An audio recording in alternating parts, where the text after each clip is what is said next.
Halo semuanya, perkenalkan nama saya Alvaro. Halo semuanya, saya Syamsul Maria. Halo semuanya, saya Danis Alexandrin. Halo semuanya, saya Junia Menantri. Halo semuanya, saya Mary Firza. Halo semuanya, saya Mutia Anastasia.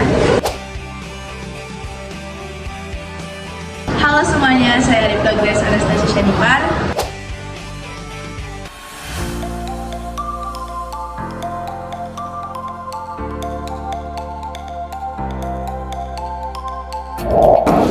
Halo teman-teman semua, jadi sekarang saya Ripka Grace Anastasia Shanipar sudah bersama dengan narasumber kita kali ini yang bernama Bapak Rusman.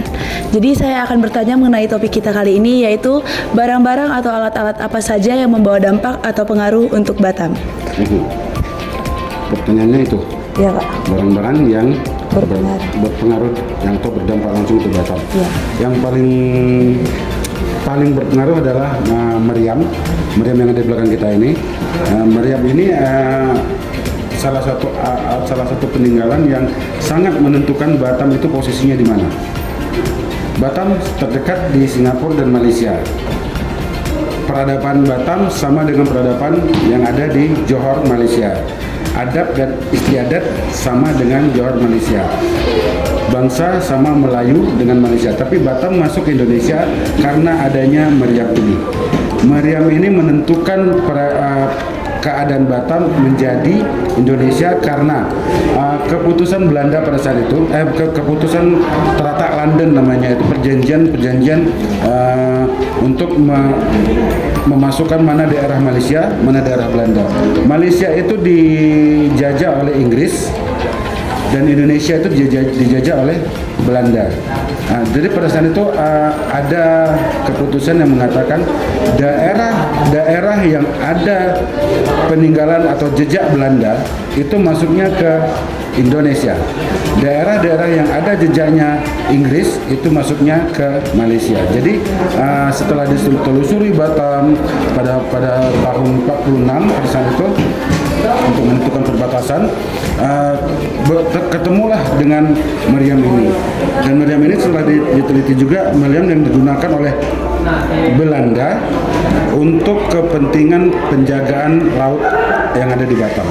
Jadi barang ini sangat menentukan Batam itu di mana posisinya. Jadi gitu. Barang yang sangat berpengaruh untuk Batam ya meriam ini.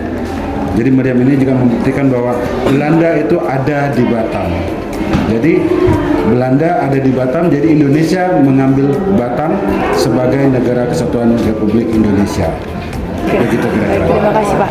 Lalu saya ingin bertanya, apakah meriam ini mempunyai nama khusus atau hanya meriam saja Pak? Nama khususnya tidak ada. Meriam ini tidak memiliki nama khusus. Meriam ini hanya diletakkan di situ untuk penjagaan pos kedaulatan. Pada saat itu belum Indonesia, masih pos Belanda untuk keamanan dari serangan, dari perebutan tentara Inggris yang ada di Malaysia. Begitu. Baik Pak, terima kasih ya Pak. Terima kasih kembali. Baik, selanjutnya ada laptop peninggalan dari B.J. Habibie. Jadi saya ingin menanyakan Pak, gimana sih dampak dari laptop ini untuk Batam sendiri? Laptop dan HP-nya Pak Habibie. Laptop ini pada saat itu digunakan oleh Pak Habibie selama bekerja di Batam atau selama bertugas di Batam, terutama untuk membangun jembatan Barelang. Jadi laptop ini digunakan Pak Habibie pada masa beliau mengerjakan jembatan Barelang. Kita tahu sendiri Barelang menyatukan pulau-pulau. Ada 5 jembatan atau 6 jembatan di situ untuk menyatukan pulau-pulau. Yang paling besar adalah Rempang. Ada 1 Rempang, Galang, dan Batam. Batam, Rempang, dan Galang disingkat jadinya Barelang. Pada saat penyatuan ini, jembatan ini berdampak kepada perputaran ekonomi daerah Pulau Batam. Yang tadinya pulau-pulau, mereka belanjanya tuh di Tanjung Pinang. Setelah adanya jembatan, perekonomian beralih ke Batam pusat sendiri.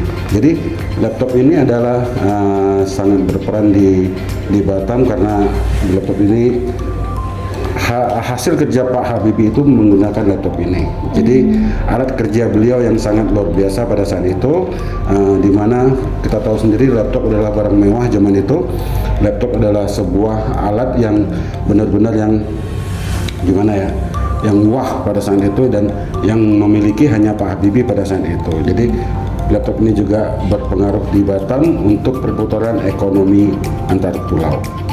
Jadi dia ini alat yang sangat penting karena dia ini membantu Pak B.J. Habibie untuk menyatukan pulau-pulau tadi ya Pak, untuk mengembangkan ekonomi dari Batam ekonomi sendiri. antara pulau dan Batam Pusat. Baik, terima kasih ya Pak. Terima kasih kembali. Nah, jadi di samping saya ini ada namanya cogan teman-teman. Cogan ini merupakan replika salah satu alat kebesaran kerajaan Johor, Malang Rio Lingga. Cogan ini terbuat dari emas dan perak, bertatakan permata teman-teman. Cogan ini berwujud seperti daun sirih dan biasanya diarak dengan alat kebesaran lainnya teman-teman. Jadi cogan ini biasanya digunakan dalam acara penabalan atau pelantikan tunggal. Kendi ini bernama kendi Jennifer. Dia diperoleh tanggal 18 bulan 7 2022. Kendi ini sudah berumur 100 tahun. Botol ini digunakan sebagai air minum anggur yang difermentasi sehingga menjadi air anggur atau tua. Biasa botol ini dijumpai pada bekas bangunan Belanda yang ada terutama di masa koloni Belanda. Botol ini dituliskan Humskap en Zon en Molin Rotterdam buatan Belanda sekitar tahun 1860 sampai 1880 yang dipergunakan semasa Kesultanan Riau Lingga di Pulau Batam. Nah, di sebelah saya ini sudah ada sepeda ontel. Sepeda ontel ini diperoleh pada tanggal 13 Maret 2021 berasal dari Batu Aji, Kota Batam. Walaupun sepeda ini tidak memiliki dampak penting, tetapi sepeda ini dipakai oleh masyarakat perkotaan Indonesia dari zaman penjajahan Belanda sejak tahun 1950-an sampai 1970-an sebagai alat transportasi. Baik, benda terakhir yang akan saya paparkan adalah bangkeng atau rukop, yang dimana tempat ini merupakan tempat untuk menyimpan serta mengharumkan pakaian pengantin dengan wewangian alami agar tahan lama, seperti bunga rampai, setanggi, dan daun nilam. Nah, benda ini hanya dapat dibuka oleh Mak Andam. Bangkeng ditemukan sekitar tahun 1824 dan berasal dari Sambau, Nongsa, Kota Batam. Sekian informasi yang dapat kami sampaikan. Mohon maaf bila ada kesalahan dan kekurangan. Bye!